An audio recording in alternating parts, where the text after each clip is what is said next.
Hey guys, it's Pagan Journey again. Sorry it took so long to get another video up.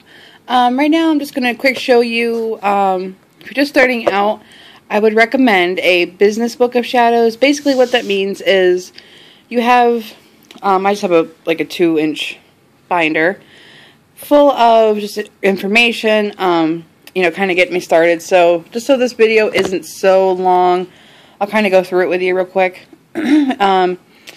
First page, I have the Wick and Read. I have these little sleeve protectors so you can go in and out. The reason I have my business book of shadows in a binder is because when you first start out, you're going to have, I still have, a lot of stuff.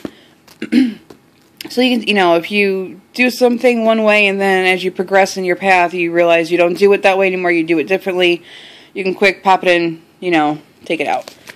So I have the Wick and Read, the Charge of the Goddess, the Charge of the God, the Charge of the Crone, I apologize, I'm getting sick, the Threefold Law, Law of Power, the Four Powers of Magus, the Witch's Chant or the Witch's Rune, the Witch's Creed, the Descent of the Goddess. This one's a little long, goes over a couple pages. Drawing Down the Moon, it even gives you the difficulty, the average time it takes, and then, here's how to do it. The Great Rite Invocation. The Invocation of the Horn God. 13 Principles of Wiccan Belief.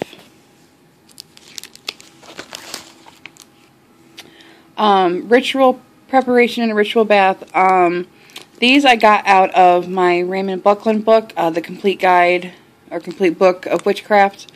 Just going over your preparation. He says in his book, it's different in the couple books I've read, that you should, whenever you perform a formal ritual, you should always do a ritual bath. I have a circle setup and checklist, just because you don't want to have your circle ready and already, cast a circle and then realize you don't have it. Some of the stuff you need. To make the oil. This is also from Raymond Buckland's book. And how to make that. How to cast a circle, a little bit of, make sure I go clockwise, what to say, and then after you say a certain part, what the next step is, and I made sure I wrote it out completely just so I wasn't lost and having a quick flip back through. And this is the self-dedication ritual. After you get comfortable enough in everything you've read and studied, according, and this is also in Buckland's book, on how to self-dedicate yourself. It's not like, with Catholic, with going to church, you get baptized, you're Catholic. This one, you self-dedicate yourself, and then you become pagan, or Wiccan. This one's kind of lengthy, too. And he also says when you do this part, you should do it naked. No, no jewelry, no nothing. My Esbet and Sabbath cookies. They say in Buckland's book again, he states, obviously there's going to be a cakes and ales portion, or cakes and wine portion of your ceremony, or your ritual. And if you're like me, where you're not great at making a whole different bunch of cookies, you can just do plain old sugar cookies. And this one, it says almost 2.5 hours because I let the dough rest for 2 hours, just so it's easier. Then I have the Wiccan Wheel of the Year. As you can tell, I got up here next. It says sample. And I didn't see that in the picture when I found it online. It was when I printed it that showed up. I was kind of upset. And it just goes over, who they are, for Samhain. It talks about them. And it also talks about how to decorate, or certain things you could put on your altar to symbolize, that Sabbath, like Yule. I have a feeling, because this Christmas will be my first Christmas as Wiccan, and I've always loved Christmas, the Christmas season, so I already know that Yule is probably going to be my favorite. So, yep, just talks about all of them, like the equinoxes and the summer solstice, all that stuff. And we have the Esbets, we have the moon, all the different moons. You know, like January is the wolf moon, and then wolf moon ideas. This is kind of a lengthy part.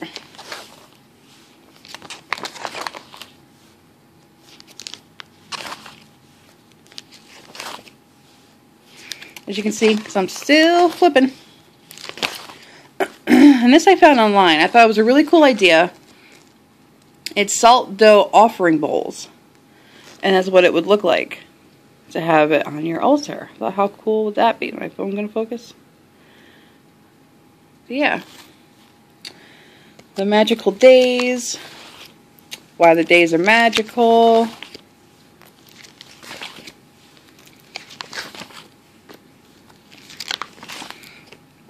I have the elements, and I also, you know, like fire, the color, the direction, the body rulership. Sorry, the plastic is getting off a horrible glare. You know, for head, neck, shoulders, and arms. It also talks about the polarity chart, and this I got from Dorothy Morrison's book. And what she says to do is, you know, to look over all the elements in their stuff. But what she wants you to do is she wants you to write down all your great qualities and all your faults. And then you look at your faults and you see which you have, which element you have an abundance of. Like say you do the whole thing and you realize you have a ton of the fire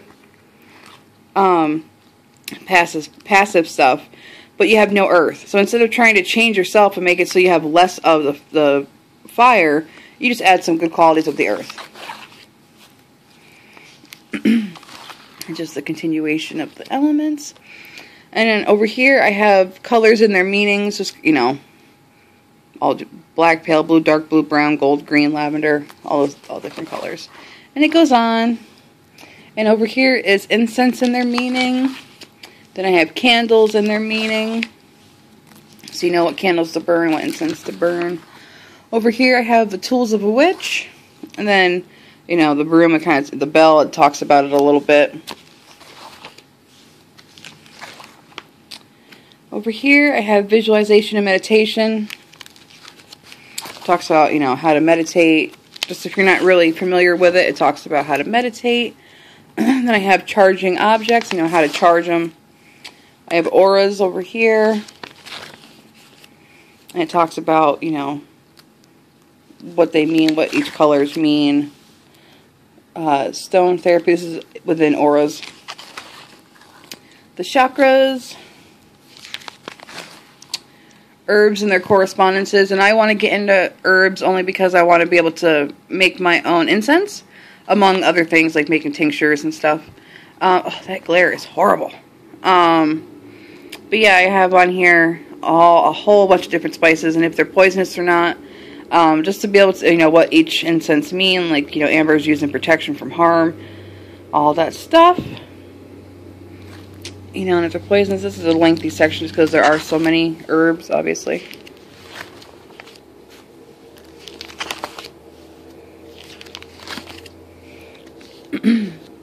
Like skullcap. It's used in sleep pills for relaxation and peaceful sleep. Used in rituals as incense to bind oaths and consecrate vows. Used in baths to cleanse yourself of tension and stress. Burned to diffuse disharmony in disruptive situations. But pregnant women should not use this herb because it can induce miscarriage. Like, I made sure anytime there was a caution on anything, whether it was poisonous or just, you know, if you're pregnant you can't use it, I made sure it was in there. You know, like this one's poisonous. St. John's wort. And then I have crystals with little pictures of what it looks like. You know, what the common name of it is, what their appearance, the element it's for, their healing powers, the magical uses, if there's any other info on it. Ugh. You know, amber, amethyst, bloodstone, I don't know how to say that one, diamond,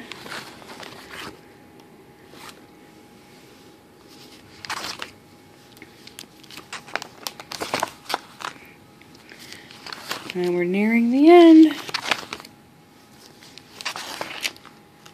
And that is the last one. And that is everything I have in my business book of shadows. It's just everything. And obviously, you know, you can take stuff out of here and put it in your personal book of shadows. Your personal one should be handwritten. But this one is just kind of if you're just getting started and just want something you can kind of look through to familiarize yourself with everything. Especially if you take notes on it, print it out, put it in here, and then forget which book it's from. So instead of trying to go search through all your pagan and Wiccan books to find out exactly what book has the information you're looking for, as soon as you find something that you want in your business book of shadows that could maybe it doesn't matter if it is or is not, could potentially be put in your personal book of shadows, put it in here and just do it right away. That way you're not trying to go search through all your books to find it. But that is it. That's my personal book of shadows. I do suggest if you're just starting out, you do have one of these, only because it is helpful, and it's also like a great little, not like a scrapbook, but like a little memory binder. So that way, say you keep this in a year, and you change certain things throughout the year. If you hung on to all that stuff, you could look back and see just how far you've come in your path, and I like that. Just to be able to look back and see how far I've, how far I've come and doing something that I love so dearly. So, but that is it. I hope you guys are having a great day. I'm sorry again it took me so long to get this video up. It's been a crazy week. But yeah, I hope you guys have a great day, and I'll talk to you guys soon. Bye bye.